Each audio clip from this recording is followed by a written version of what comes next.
আপনাকে গোবর পালা শিখতে হবে, গোবর ফালানি শিখুন লাগবো, নিজে পরিষ্কার করতে হবে, এরপর আপনার লোক দিয়ে করাইতে হবে, তাহলে সেটা আমরা স্বাবলম্বী হতে পারবেন। হুট করিয়া টাকা ইনভেস্ট করিয়া খামার করলে কখনো স্বাবলম্বী হওয়া যায় না। এখন আমার বর্তমানে 20,000 মুরগির সেট আছে, এরপরে ব্রয়লার লেয়ার সেটের কাজ চলতেছে, আমার ডেয়ারি ফার্ম আছে, কাজ চলতেছে। আমাদের এটা আজকের যে কর্মসূচি, এটা আমাদের একটা নির্ধারিত এবং আমাদের প্রশিক্ষণ কর্মসূচিরই একটা অংশ, যে আমরা আত্মকর্মী যারা আছে তাদের প্রকল্প পরিদর্শন কর্মসূচি। ফলে এটা আমাদের এমন একটা কর্মসূচি অত্যন্ত ইফেক্টিভ, এবং প্রশিক্ষণ কোর্সের শেষের দিকে আমরা এই কাজটা করি, যে তোমরাও সার্বিক যে মাছ চাষ বা ব্রয়লার লেয়ার পালন, সমস্ত বিষয়ে তোমাদের যখন একটা ধারণা আমরা দিই, পরিশেষে একটা প্রকল্পে বা খামারে যদি নিয়ে আসি আমরা, তাহলে তোমরা এই খামার দেখে উদ্বুদ্ধ হও, অনুপ্রাণিত হও। আমরা ক্লাসে যা পড়াই, এর চেয়ে এই ধরনের খামার যদি তোমরা সরজমিনে আইসা দেখো, তাহলে কিন্তু তোমাদের মধ্যে আগ্রহ, উদ্দীপনা সৃষ্টি হবে যে আমরাও এরকম একটা খামার আমরা করি। তো এখন আমাদের লক্ষ্য উদ্দেশ্য কিন্তু এইটাই, এই যে আমাদের যুব উন্নয়ন অধিদপ্তর সারা দেশব্যাপী 64টা জেলাতে এই ধরনের যুব প্রশিক্ষণ কেন্দ্রের মাধ্যমে যে তোমাদেরকে আত্মকর্মসংস্থানে নিয়োজিত করার জন্যই কিন্তু আমাদের এই ধরনের দক্ষতা বৃদ্ধিমূলক প্রশিক্ষণের আয়োজন।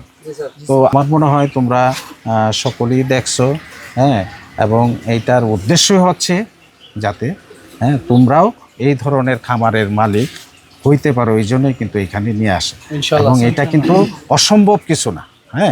আমরা রুবেলের মুখ থেকে শুনবো যে রুবেল প্রশিক্ষণ নেওয়ার আগে এবং পরপর তার কি অবস্থা ছিল, এবং কখন সে ধীরে ধীরে এটা শুরু করলো, এবং এই যে আজকের পর্যন্ত আসা, এটা আমি আমাদের সকলের গর্ব, আমাদের যুব উন্নয়ন অধিদপ্তরের গর্ব, আমাদের শেরপুর জেলা যুব উন্নয়ন অধিদপ্তরের গর্ব, আমাদের যুব প্রশিক্ষণ কেন্দ্রের গর্ব, এবং শেরপুরবাসীর গর্ব যে আমাদের নুরে আলম সিদ্দিকী যে যোগ্যতা অর্জন করছে। সেটা আমাদের যারা ভবিষ্যতে যারা আমাদের যুবরা, বেকার যুবরা আত্মকর্মী হবে, উদ্যোক্তা হবে, তাদের জন্য একজন অনুপ্রেরণার লোক হিসাবে সে থাকবে। আমরা প্রতিটা ব্যাচেই আমরা তাকে নিয়ে যাব, এবং আগামীতেও আমরা ব্যাচগুলাতে এখানে নিয়ে আসব। তো আমি এখন আমাদের রুবেলকে যে তার প্রশিক্ষণ নেওয়ার আগের অবস্থা এবং প্রশিক্ষণ নেওয়ার পর কতদিন পরে সেই কার্যক্রম শুরু করলো, এবং আজকের এই অবস্থানে আসতে তার কতদিন লাগলো, এই বিষয়ে একটু সংক্ষেপে একটু আলোচনা করার জন্য আমি বিনীত আহ্বান জানাচ্ছি। আমি 2000 সালে এসএসসি পরীক্ষা দিই। এসএসসি পরীক্ষা দেওয়ার পরে রেজাল্ট বাড়ানোর আগে আমি বাড়িতে একটা ছোটোখাটো 300 মুরগির একটা ফার্ম করি, ব্রয়লার ফার্ম। 306 মাস করার পরে আমি প্রাণী সম্পদ থেকে 1 সপ্তাহের ট্রেডিং নিই ব্রয়লারের। এর পরবর্তীতে আবার ময়মনসিংহ প্রাণী সম্পদ থেকে আমি ট্রেডিং নিই 1 সপ্তাহে। নেওয়ার পরে দীর্ঘ 2-3 বছর চালানোর পরে 2000 মুরগি সেট করি। আবার এদিকে 2017 সালের দিকে এসে আমি যুব উন্নয়নের সাথে যোগাযোগ করে 1 বছরের মৎস্য প্রশিক্ষণ নিই। 2017 সালে প্রশিক্ষণ নেওয়ার পরে আমি মৎস্য চাষ থেকে শুরু করি। এরপর আর বিভিন্ন সহযোগিতা নেওয়া হয় যুবন থেকে, আর প্রশিক্ষণ দিই, উদ্যোক্তা প্রশিক্ষণ দিই। দেওয়ার পরে আমি এখানে যাই কিনা এই আস্তে আস্তে এই প্রজেক্টগুলো বাড়াইছি। এখন আমার বর্তমানে 20,000 মুরগির সেট আছে, এরপরে ব্রয়লার লেয়ার সেটের কাজ চলতেছে, আমার ডেয়ারি ফার্ম আছে, কাজ চলতেছে। তা আমরা দেখতে আছেন, আমরা একটু এটা আসলেই যুবন থেকে ট্রেডিং করে অনেক লাভবান হওয়া যায়। আর হুট করে টাকা ইনভেস্ট করে খামার করলে কখনো স্বাবলম্বী হওয়া যায় না। জানার দরকার আছে, প্রশিক্ষণের দরকার আছে। এটা আসলেই সবচেয়ে হইলো আপনাদের যে একটা জিনিস লক্ষ্য থাকতে হবে যে আমি এটা করব, আমি করে এটা দেখাবো। কিন্তু আমি ছোটো কাজ যে আমি 300 মুরগি পালবো, এই মুরগি আমি সেল করবো, এই করবো, এটা যদি আপনি নিজেরা মনে ছোটো করেন, তাহলে কোনো সময় আগানো সম্ভব না। যেটাই করেন, কর্ম যেটাই হোক, মুরগি হোক, মাছ হোক বা গরু হোক, সেটাই আপনার ওইভাবেই দেখতে হবে যে আমার এটার মধ্যেই দিয়ে আগাইতে হবে, এটাই আমার রিজিক। আর সবচেয়ে বড় কথা হলো এগুলো কর্মচারীদের কোনো সময় হয় না। আমারও মাঝে মাঝে কর্মচারী রাগারাগি হয়, অনেক সময় করি যে আমি এক ভাই করে যে আরেক ভাই করে। নিজের দক্ষতা লাগবে, নিজের সবসময় পরিশ্রম করতে হবে, এটা নিজের সবসময় তদারকি করতে হবে। একজন লোকে দিয়া কখনোই হবে না, এটা কর্মচারীদের করানো সম্ভব না। কর্মচারী লাগবে, কিন্তু সাথে আপনার কাজ করতে হবে, এরপরে কর্মচারী হিসাব। আপনার কাজ আগে নিজে অভিজ্ঞতা থাকতে হবে, কেমন কী করতে হবে নিজের আগে ধারণা লাগতে হবে। কর্মচারীর উপরে ডিপেন্ড করে কোনো কিছু করা যাবে না। আপনি গরু খামার করেন, মুরগি করেন, মাছ করেন, কিন্তু নিজের কাজ করতে হবে, নিজে কাজ করে দেখাইতে হবে কর্মচারী এভাবে করুন লাগবো, তাহলে সে আপনার এটা কিছু হবে, তা নাহলে হবে না। কিন্তু নিজে যদি আপনার লোক দিয়ে করান তাহলে কখনোই সম্ভব না।